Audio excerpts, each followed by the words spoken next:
In this tutorial, we're going to be discussing tracking events in the behaviors category of Google Analytics.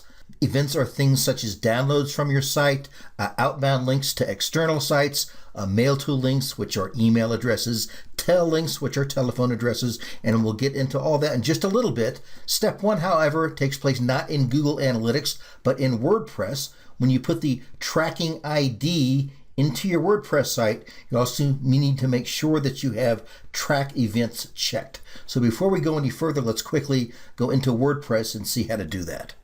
And here we are in WordPress in the dashboard of My Site Extension Technology Training. Here's the left-hand navigation. You go down about 3/4 of the way and you'll see Google Universal Analytics. After you get there, click that first link, Universal Analytics. Now, we talked in a previous tutorial how to get the Google code and the Google tracking ID from Google Analytics. The tracking ID goes right here under tracking ID in Google Universal Analytics. Universal Analytics. Obviously, you want status to be on, and you need to make sure that you have track events checked so events can be tracked in Google Analytics.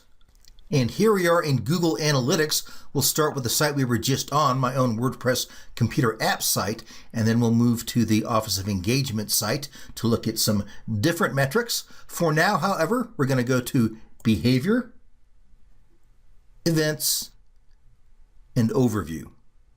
And here are our metrics. I'm going to pull out our timeline so it represents a full year. So I'll take this back to February 20th of last year and click Apply. So we have a year's worth of data. So here's a very broad breakdown of our events by category. 76% of our events were outbound links, so they were following outbound links. In the case of my site, almost certainly to YouTube, since my site exists pretty much to provide YouTube video tutorials and YouTube recordings of our webinars. About 24% of our events were downloads. Those are primarily downloads of class materials from webinars and video tutorials. And then the mail to link was clicked 3 times in the last year. We'll move from event category to event action, and we get a little better breakdown of the actions in the site in the last year. These first two, the top two, which add up to 64%, 65% or so, are both YouTube links. So most of the folks coming to my site end up clicking YouTube videos. The 107 events, which total about 18% of the actions for the last year, are downloading PDFs, which are again pretty much for class materials.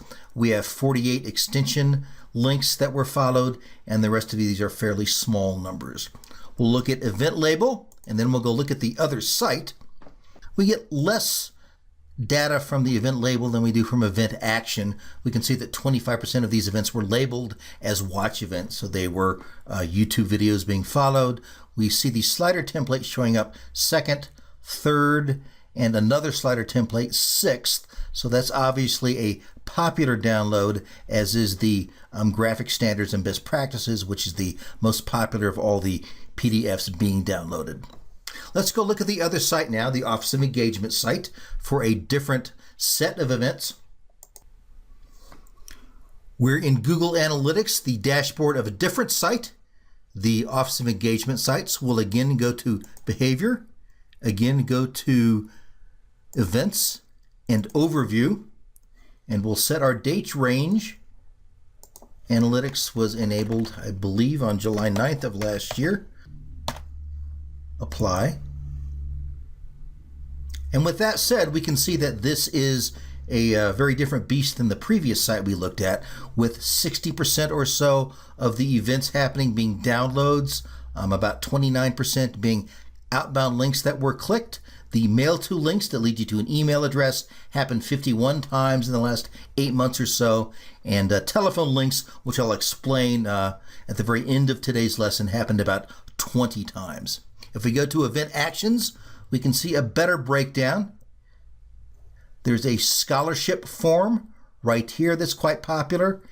In addition, the org chart for the site and the engagement flyer web are both very popular, and the rest of these have fairly small numbers. We'll go to event label. for a little more insight, and we can see that that nomination form is quite popular. Our first and third top events, one is a Word form, the other is a PDF. We can see that organization chart we saw before, and VPE divisions and programs are always very popular on this site. And our numbers go down as we get towards the bottom of this list. We'll finish this session by talking about email links and telephone links. I assume if you've gotten this deep into our tutorials, you already know how to create a standard URL link. You simply select some text, you click the link icon right here, and then you paste or type the URL here into this box and click the apply sign. To create a mail to link, you simply go to the email address that you want to link to. You click that link icon again, and WordPress is way ahead of you here. They know that you want to create a mail to link, so it adds mail to and a colon before the email address. And that's the syntax for creating a mail to link. That's all you need to do. Just simply click apply after that, and you've created a link where if anybody clicks that piece of text, it will use the native email program of whatever's on that computer to create an email. A telephone link, or the tel link that we saw before, is quite similar. You select the phone number, you go to the link box. Now, WordPress doesn't figure this out for you, so you have to type it in yourself, but it's extremely easy. TEL colon, no spaces here, then 1 and the phone number, and click apply. And that's a telephone link. So if someone clicks that, if someone touches it on their mobile phone or on the tablet, it'll bring up whatever native phone program they have on whatever piece of equipment they're using, and it'll dial the phone for them. So that's how to create an email link and a telephone link.